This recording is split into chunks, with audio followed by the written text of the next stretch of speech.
Em nome do Pai, do Filho e do Espírito Santo. Amém. Eclesiástico, capítulo 2.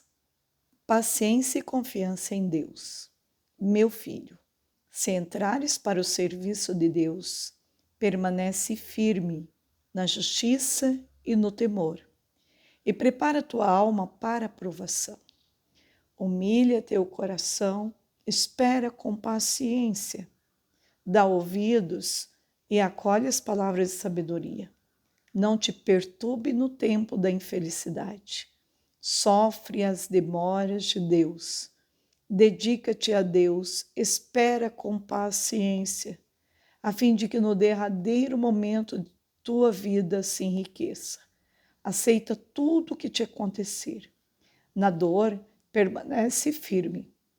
Na humilhação, tem paciência, pois é pelo fogo que se experimenta o ouro e a prata, e os homens agradáveis a Deus pelo cadinho da humilhação. Põe tua confiança em Deus e Ele te salvará.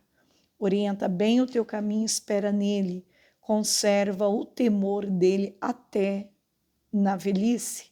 Vós que temeis o Senhor, esperai em sua misericórdia. Não vos afasteis dele, para que não caiais. Vós que temeis o Senhor, tende confiança nele, a fim de que não se desvaneça vossa recompensa.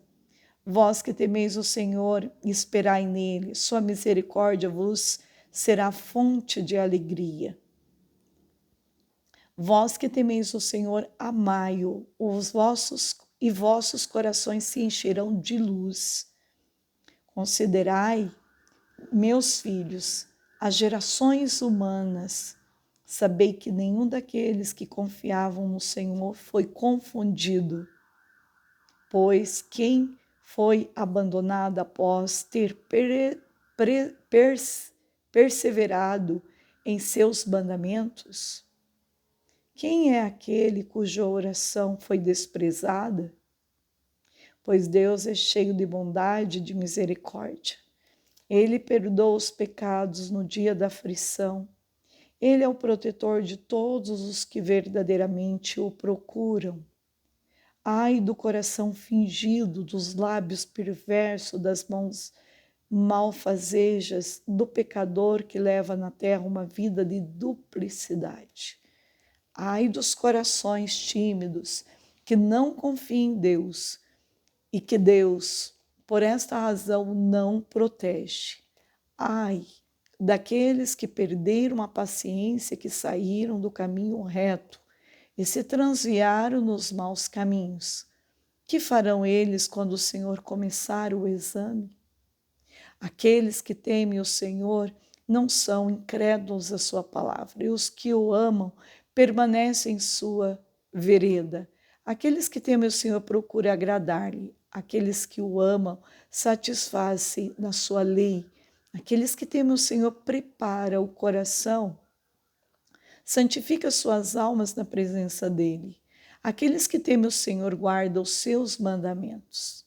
Tem paciência até que ele lance os olhos sobre eles, dizendo: se não fizerdes penitência, cairemos nas mãos do Senhor e não nas mãos dos homens, pois a misericórdia dele está na medida da sua grandeza. Palavra do Senhor. Graças a Deus. Essa palavra aqui dava um retiro inteiro, mas como nós temos poucos minutos, o que nós precisamos prestar atenção, Deus, ele tem uma insistência conosco. Vocês podem observar Provérbios, podem observar Sabedoria, Eclesiastes, Cântico dos Cânticos e agora Eclesiástico. Deus está sempre falando do temor, da justiça. Deus está sempre falando para nós da sabedoria. Então, meu filho, se entrares para o serviço do Senhor, primeira coisa que o Senhor pede, permanece firme na justiça e no temor. São duas coisas que vai preparar a nossa alma para viver o período da provação. Hoje, nós temos esse caminho de cruz profunda, vendo tantas pessoas sofrendo, até mesmo dentro das nossas famílias.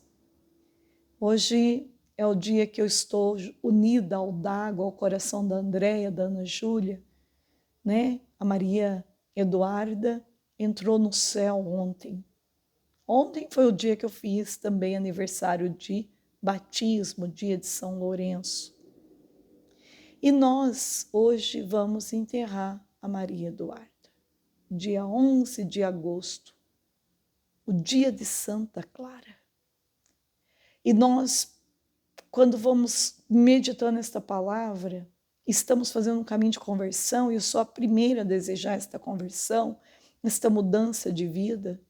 Eu sou a primeira a almejar para que um dia Deus me dê a graça também, assim como Maria Eduarda, Clícia e tantos outros nomes que eu poderia estar citando aqui, já estão lá, já estão face a face com Deus. E eu estou aqui meditando esta palavra. Deus está falando o que para mim? Permanecer firme na justiça, no temor. Quer dizer, o temor é esse coração alargado que permite com que o Senhor faça da minha vida um solo santo, que Ele mexe na terra do meu coração do jeito que Ele quer. Ele é o dono, Ele não precisa nem pedir licença. Ele é o dono, Ele pode invadir o território sagrado da minha alma e fazer o que quiser. E Ele fala, humilha teu coração, espera com paciência. Humilha teu coração, espera com paciência. A espera, diz o salmista, já é uma oração. Dá ouvidos e acolhe as palavras de sabedoria. Não te perturbes no tempo da infelicidade. Sofre as demoras de Deus. Dedica-te a Deus, espera com paciência. Nós não sabemos sofrer as demoras de Deus, não é verdade? É tão difícil esperar. É difícil esperar um ônibus, uma circular no ponto de ônibus. É difícil esperar a resposta de Deus quando estamos há tantos anos orando. É difícil esperar Deus me dar uma resposta em relação a alguém que está doente. Eu vi, acompanhei junto a Andréia e o Dago todos os dias. Eles diziam, irmã Zélia, a gente tem fé, a gente confia, mas está difícil.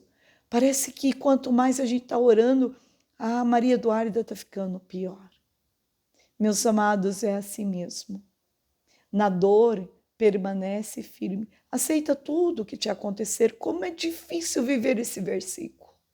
Como é difícil aceitar aquilo que não estava dentro dos meus planos.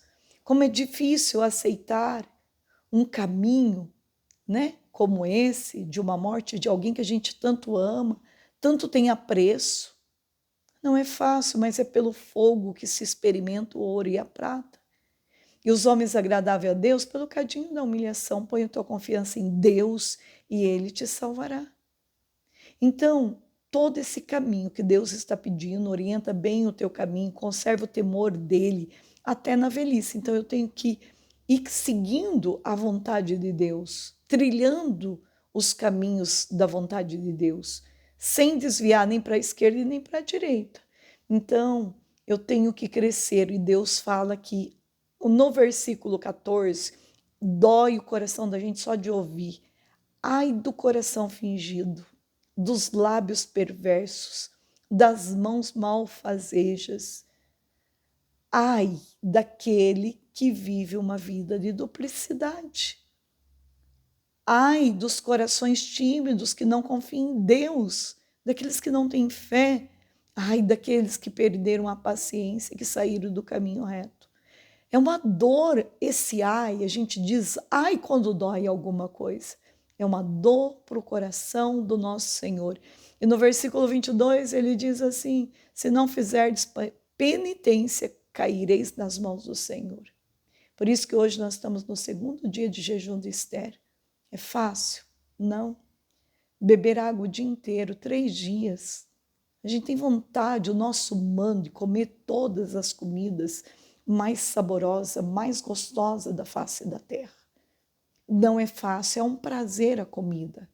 Negar, renunciar um prazer do corpo, é realmente fazer uma penitência, é fazer um caminho de sacrifício.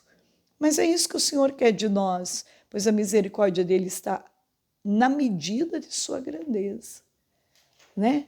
Nós ontem falávamos da leitura que quem dá com grandeza, com largueza, recebe também com largueza. Se eu tenho uma vida de mais sacrifício, mais penitência, mais oração, também eu estou plantando isso tudo.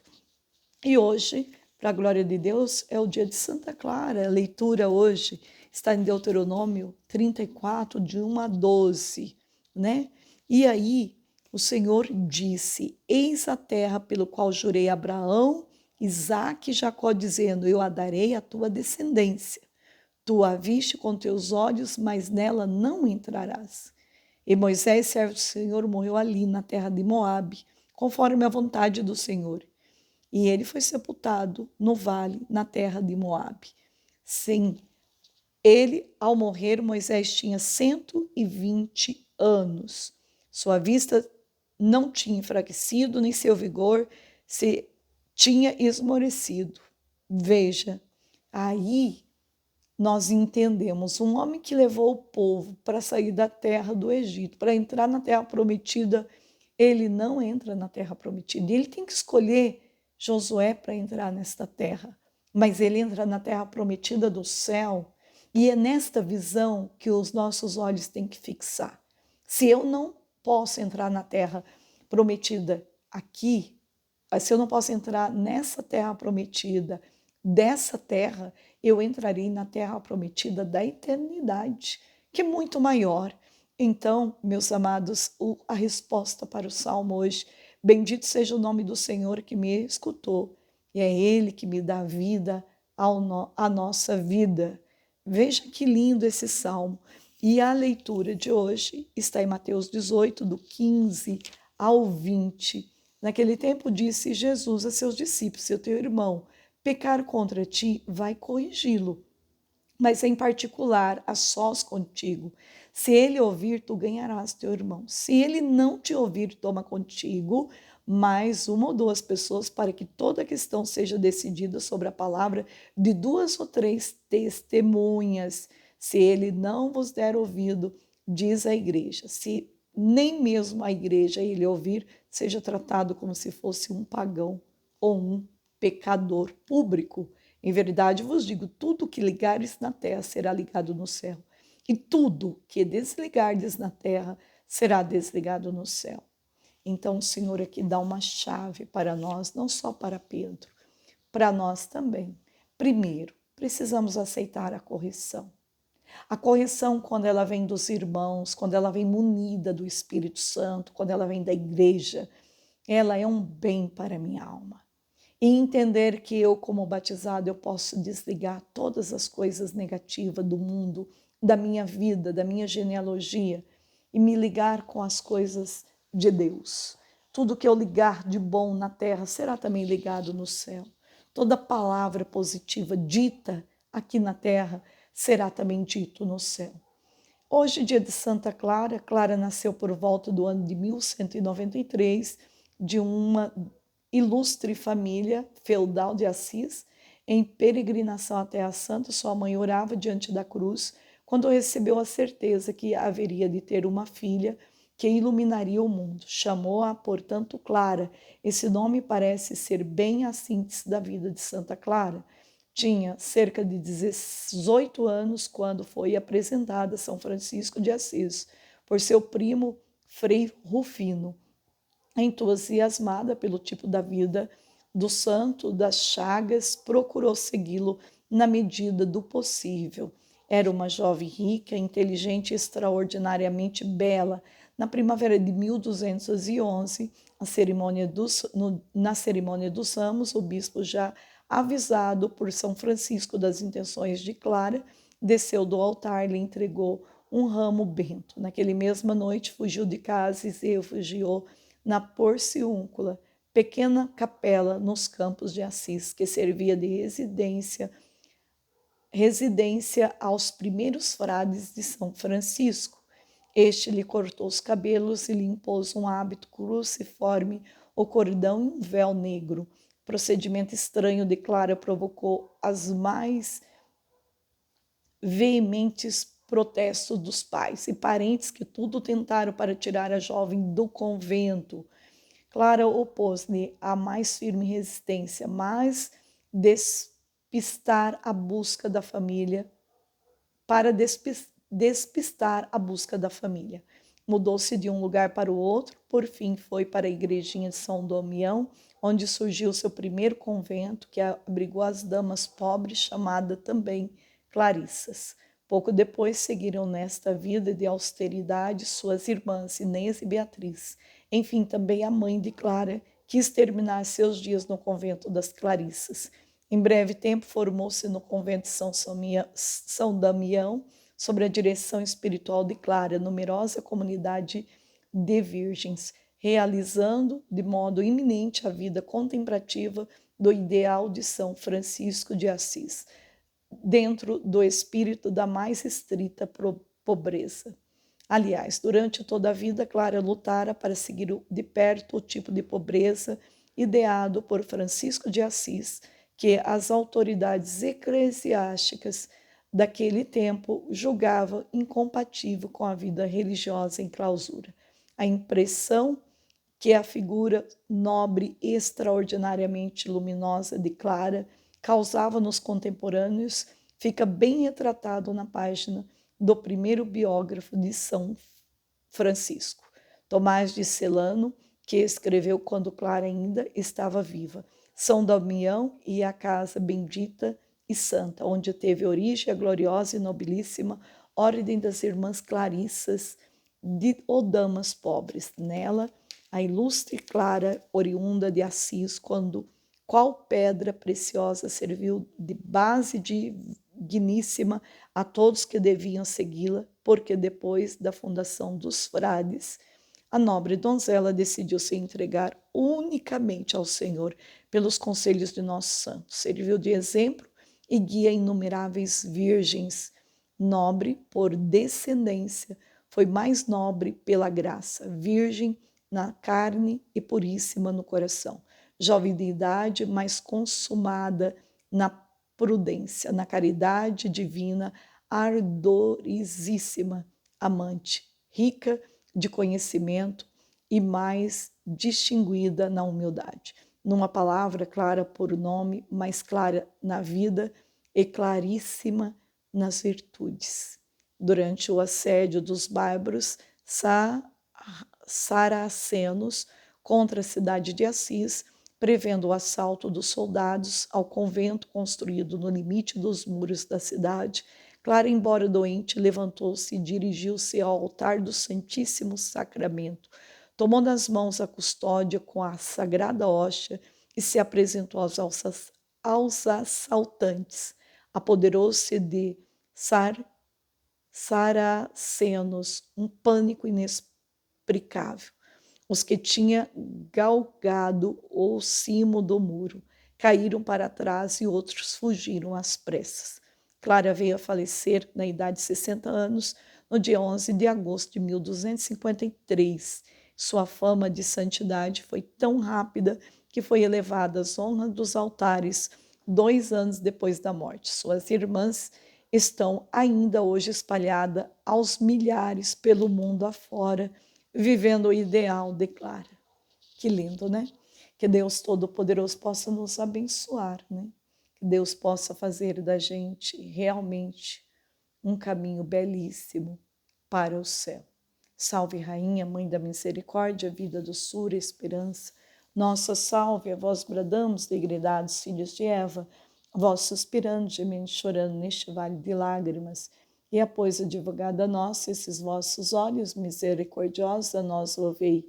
E depois desse desterro, mostrai-nos Jesus.